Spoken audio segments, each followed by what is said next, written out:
Okay, so yesterday or 2 days ago, I think it would be 2 days ago for y'all. But basically, I dropped a video where I reacted to basically Zach D films, but a Roblox version. And a lot of you guys in the comments did like the video. However, a lot of you guys also told me to react to another person named His Story. Now, the thing is, I don't know. I don't really watch videos like Zach D film often. However, I do know of Zach D films. His Story, apparently, you guys told me that his videos are better. Huh?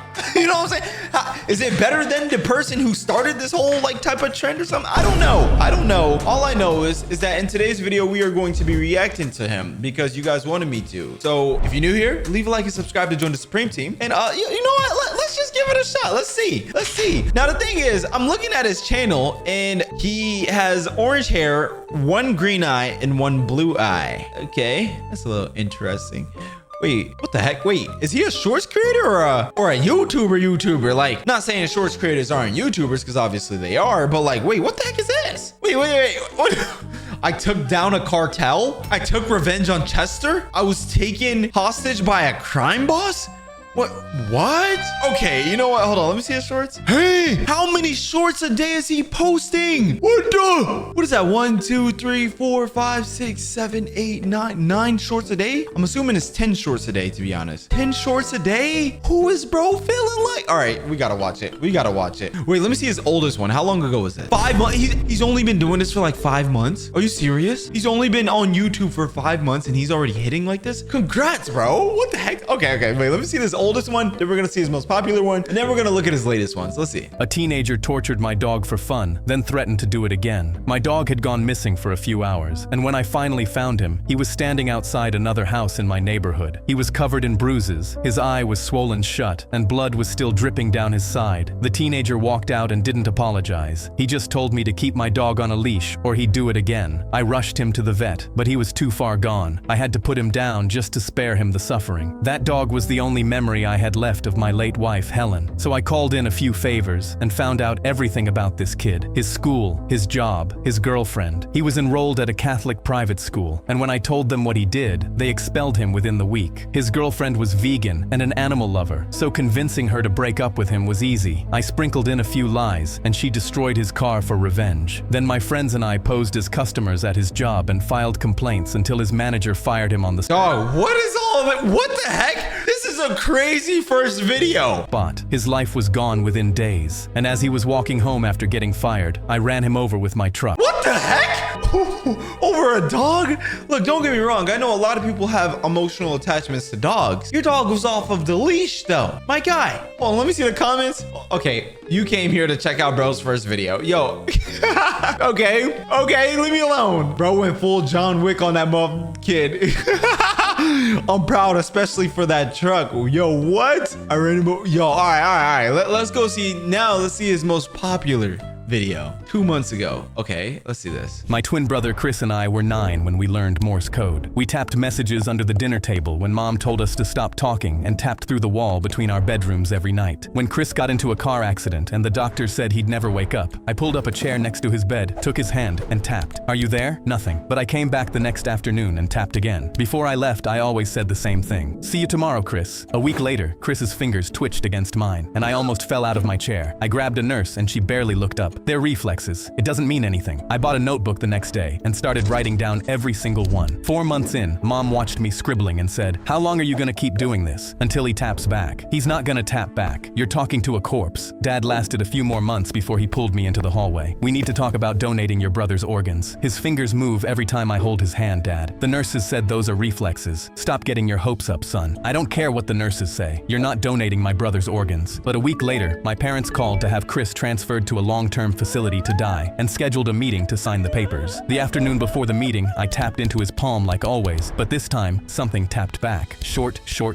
long, short, SOS. I grabbed his hand. Chris, if that's you, squeeze once. He squeezed so hard my knuckles cracked. I stormed into the meeting room and told them my brother just Is this real? Is this a real story? Is this real? This story may be based on real events. Oh my gosh. Responded to me. The caseworker said, "This is very common with families who who aren't ready to let go. My parents nodded. I grabbed the transfer papers off the table. You're not signing anything until you come see for yourself. I walked them to Chris's bed and grabbed his hand. Ask him anything. The caseworker asked what year it was. Chris squeezed out the answer. Count to 5. 5 perfect squeezes. His mother's name, tapped out letter by letter. By the 10th question, she said, he's still alive. We can't move him. Weeks later, I asked Chris what kept him fighting when everyone gave up. Heard mom call me a corpse. Heard dad say donate my organs. Heard all of them leave, except you. I asked why. I wanted to see you too. My twin brother Chris and I were— Yo, bro. What the heck? I'm not gonna lie. Yo, bro, you hold on. Let me watch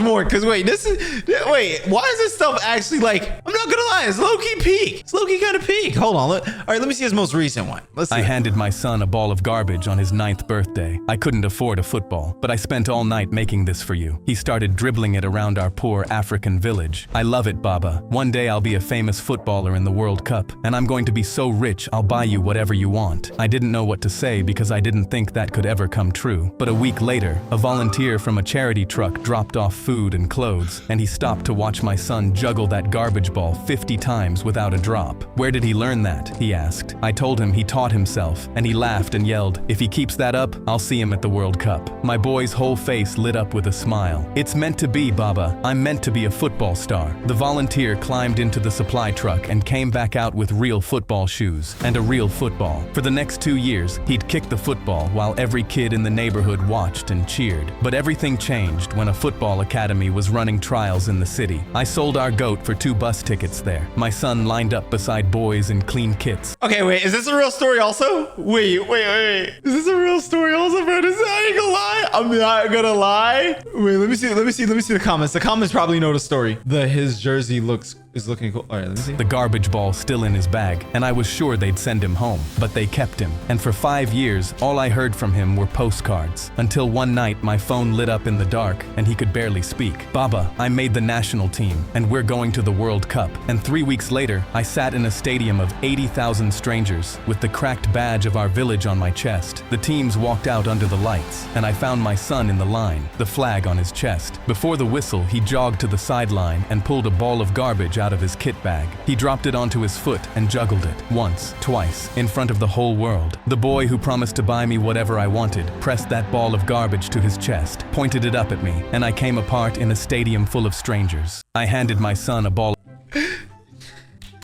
Yo.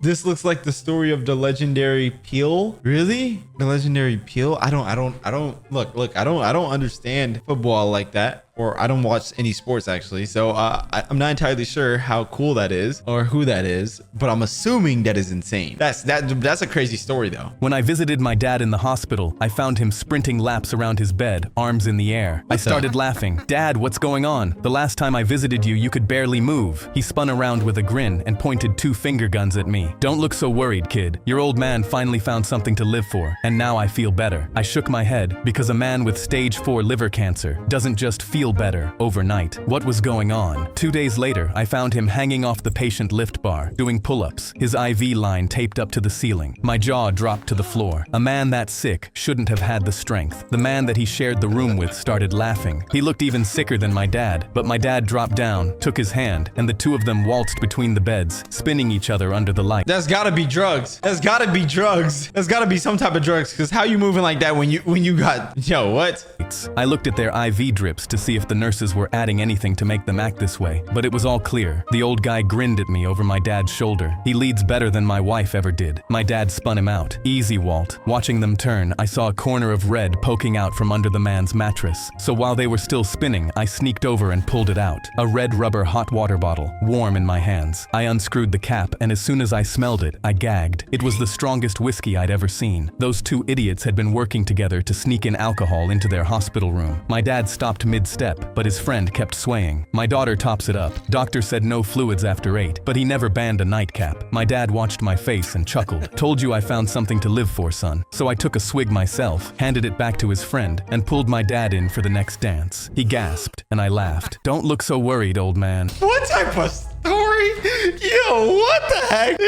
Yo, this is the first time. This is legit the first time that I think I've ever watched like done a reaction video and like was quiet the majority, like basically the whole time. This is the first time, like literally, if you guys look at any of my other videos where I'm like reacting to something, I'm always pausing the video and stopping it and like talking. But like, I think this is the first time I'm actually watching all the way. I can understand why my boy is hitting right now because his videos are actually really good. When the bell rang at the end of my first day working at the daycare, I felt incredibly proud of myself. But when the parents lined up to pick up their kids, one of the mothers saw me and immediately marched over. She loudly demanded to know why a grown man would want to work around children. The other parents turned, and I felt a hitch in my throat, but I stayed calm and told her the truth. My daughter passed away, ma'am. She would have been the same age as the kids in this class. Being around them helps me feel close to her. I expected her to understand, but her face didn't soften, and she jabbed her finger in my chest. Well, that's even weirder, using innocent children as grief support. My blood ran cold as everyone around me stared, and I tried not to let it affect me. But the next day, the same mom stormed in while I was mid-lesson. Her husband stood behind her in his cop uniform, and they marched to my desk. He demanded I step away so he could search my computer. He began flicking through it, and one of the kids asked me, "Why are they searching your computer?" The woman answered, "Because he might be a bad man." I felt my legs buckling, and when I looked over, the daycare owner was in the doorway. I stood frozen as the cop went through my entire laptop, scrolling pictures of my dead daughter, clearly looking for something incriminating. After finding nothing, he slammed my laptop shut so hard, I heard a crack.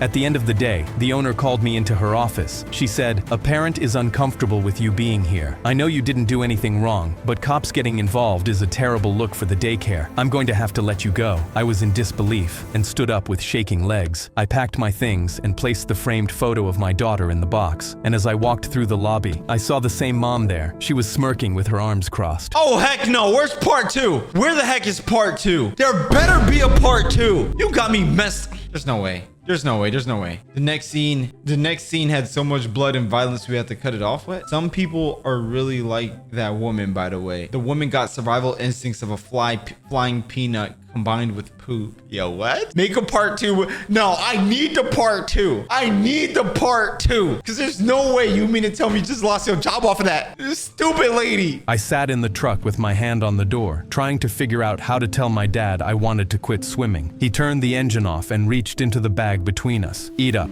We've got a few minutes," he said, and put a breakfast sandwich in my hand. "You know I went to state in the 100 fly at your age?" He nodded toward the building. 42 seconds. My name's still on the wall in there. He'd driven me to this pool at 5 every morning since I was 6, and he said the same thing every drive, that these mornings were the best part of his day. And here I was, about to take them away from him. The words were sitting right there in my throat, but when I opened my mouth, nothing came out. I just held the sandwich, still wrapped, the way I'd held everyone for months, my hands smelling like chlorine I couldn't scrub off. "You're quiet," he said. "Nervous about regionals?" "Yeah," I said, and stared out the window. We walked in together. No, okay. I think I realize his channel. I understand it now. I understand it. Okay, the first video we saw, which was his oldest video. No, not even. His whole channel so far is an emotional-based channel, all right? It's feeding off of emotions, and it's working. It's working. I see you, his story. I know what game you are. I know what kind of man you are, my G. Up to his usual spot in the bleachers. Coach lined us up for the 100 fly, my dad's old race, and out of the corner of my eye, I caught him leaning forward with his elbows on his knees. I pushed off the wall soft and barely kicked, and by the first turn, the kid in the next lane was already half a body ahead of me. "What are you doing out there? Move!" Coach yelled, but I didn't go any faster. When I came up for air, I caught my dad in the stands, and he wasn't watching the clock or the other swimmers. He was watching me, leaning forward, like he was starting to realize something was wrong. I hit the wall last, and instead of pushing off for the next lap, I just hung there on the lane rope and let the heat go without me. Coach blew his whistle, and up in the stands, my dad was already on his feet. Afterwards, we sat in the truck, and he didn't start the engine. He handed me my water and watched me not drink it. "Why do you look like that?" he asked. I set the bottle down in my lap. "I don't want to swim anymore, Dad. I haven't for a long time." He got quiet and stared out the windshield. "Is that what's been eating you?" I nodded, and the rest came out in a rush. "I didn't want to let you down. I know how much this means to you." He laughed laughed, not in a mean way. Buddy, I don't care about the swimming. I never did. He put the truck in reverse, then put it back in park. You think I get up at 5 for the ribbons? I do it for the drives, the sandwiches, 20 quiet minutes with you before the world's even awake. He turned to me. We can quit the team tomorrow and keep the mornings. I picked up my sandwich and finally unwrapped it, and I never swam another race after that morning, and damn, that sandwich was good. I sat— I'm telling you, he's an emotional type of YouTuber. I peep your game, and you know what? I'm subscribing. You sold me. You sold me, my guy. Yo, I see you, and I respect it.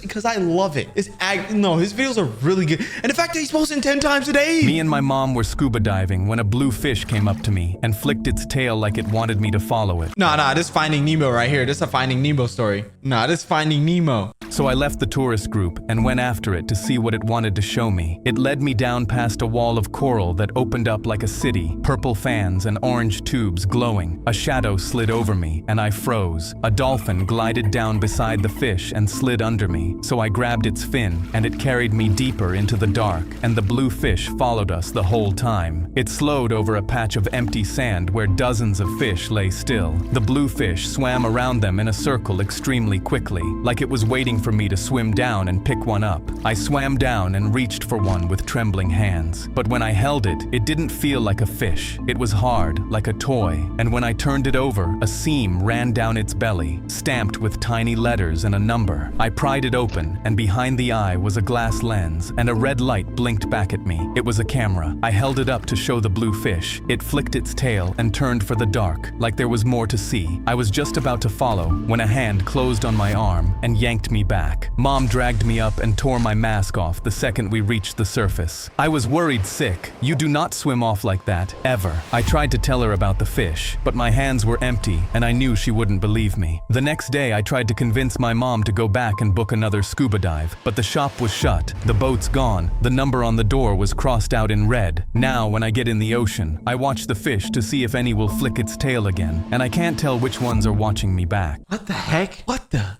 Yo, this is crazy. I set down the watering can and looked around at my girlfriend's 18 plants, proud I'd kept them alive while she was away. But then she opened the door and dropped her suitcase in horror. What the hell did you do? She gripped her head and sprinted to one of her plants, crouching beside it. I looked closely and realized one of the leaves at the bottom was slightly greener than the rest. I asked why that's a problem, but she immediately began throwing my clothes at me. We're done. How could you let that leaf be more green? Her eyes filled with tears, and I stopped laughing when the plate smashed against the wall near my head. I told her I can just buy her a new plant, but she slammed her hands on the counter. That's the stupidest thing I've ever heard you say. Snot dripped from her nose as she called my mother. Your son just destroyed my life forever. Please come get him. I was in disbelief and pointed at the 17 other perfect plants, asking why she's focused on the one slightly greener leaf and not the hundreds of perfect ones. But she was already on her knees, rubbing the leaf, whispering to it, "We're gonna sue him for this. He's gonna pay." Suddenly the door opened and my mom walked in. She saw my girlfriend talking to the plant in tears and asked, "What's going on?" I explained everything. My girlfriend wanted to sue me over a plant, and my mom looked at her like she's lost it. That's when my girlfriend stood up and slammed her hands on the counter. It's not just a plant. She explained that this plant was a variegated Philodendron spiritus sancti, a rare and exotic plant she'd grown for 3 years, tracking the water, light, and temperature every day. I had a collector lined up ready to pay $40,000 for it. I would have paid off my student loans. She sobbed into the plant's soil. One imperfect leaf is all it takes for the buyer to walk. I looked at her crying, then shrugged. That's crazy, but you could have just said that before leaving me alone with it. Whoa! Is that true? Hold on.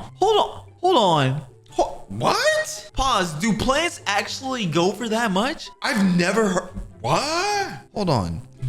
Wait. Do people actually buy plants for upwards 6 figures? Hey! Yes, while it's extremely rare, people really do pay 6 figures and occasionally even 7 for plants. What? Okay. Shinzing Nogi Nongiki Orchid.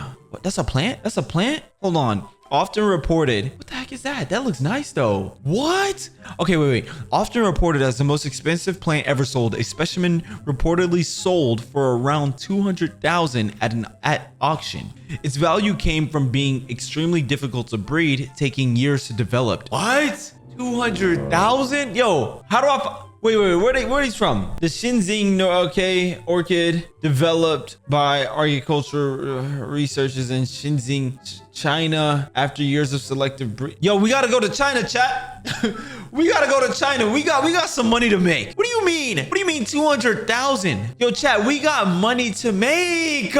We got money to make. 200,000. Y'all sitting here. We supposed to be in China collecting leaves. What the? While me and my daughter were hiking up a hill, it was getting dark, so I crouched down to her level and said, "Honey, there's only one rule I want you to follow. Don't let go of my hand, no matter what." Annalise nodded and pointed at the full moon. "Okay, Dad." I don't like where this is going. I looked at this title. It said my daughter vanished. I don't like where this is going. Daddy, but you have to chillax. You don't need to be so worried all the time. Look at the sky. I chuckled and took my camera out of my bag to take a photo. "Okay, honey, I guess you're right." But when I looked down, Annalise wasn't there anymore. I looked behind the nearest tree, thinking that she was just hiding. But when I saw she wasn't there, my heart instantly started pounding with adrenaline. "Annalise, where are you?" I looked down and saw footprints leading to the cave, so I followed the track marks. They led to a hole, and I knew she crawled through because her shoes were left on the ground outside. I instantly took off my backpack and crawled into the dark. I was halfway through a cave when I finally heard her crying. "Annalise, is that you?" But she didn't respond, and instead, I heard a low growl. I gasped because it sounded like she was being attacked by a pack of wolves. I crawled faster, and when I finally made it to the wide part of the cave, I braced myself for what I was about to see. I lifted my flashlight with a trembling hand, and that's when I saw her under the arch of a rock,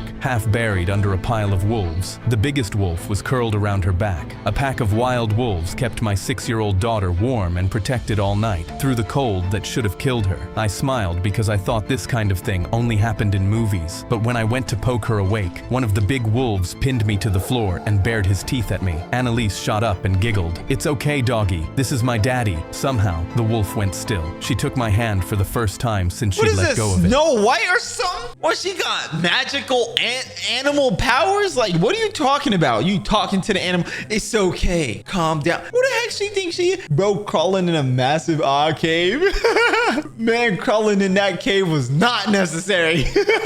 "Daddy, can you go get your backpack and come back to take a photo of me with the doggies?" I looked behind her to see the wolves staring at me like I was lunch. "I think I'd rather take a photo of the sky, honey." I wonder, like, obviously it seems fake, but I wonder if that's like possibly a real story. Like, I'm not gonna lie, like the story may be based on, the story may be based on real events, but all names, details, and identifying information have been changed and fictionalized. Any resemblance to real individuals is purely coincidental.